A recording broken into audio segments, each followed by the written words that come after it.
Many of the most astonishing ancient sites found here upon our planet are often just the tip of an archaeological iceberg. Although millions of people flock to such sites as Teotihuacan, Chichen Itza, the Great Pyramids, etc. each year, the actual enormity of the undertaking that these sites indeed once were is unfortunately overlooked, walked upon yet ignored year after year.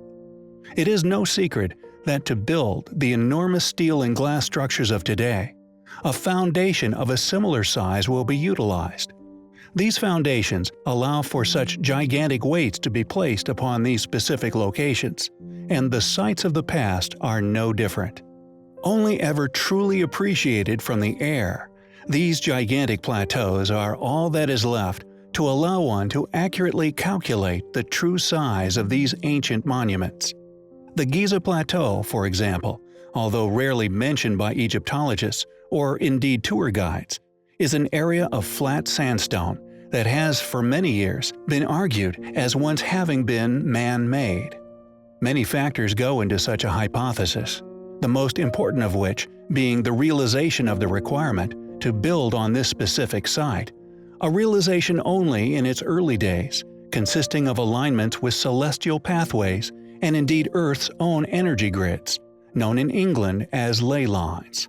Indeed, the perfectly flat, efficient vegetation barriers found within Mesoamerican rainforests are also still clear testament to the ancients' past capabilities and the vast undertaking these sites once were. Yet we feel the most astonishing of these ancient plateaus can be found in Chile.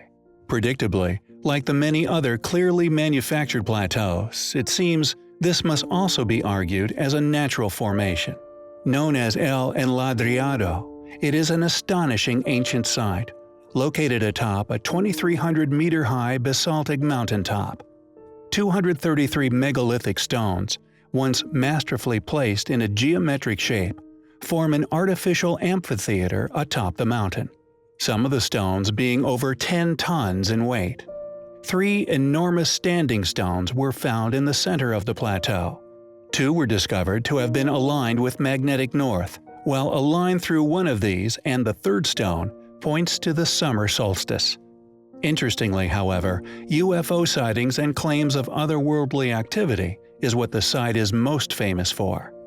Many sightings of shining spheres going into water or wooded zones without any human explanation.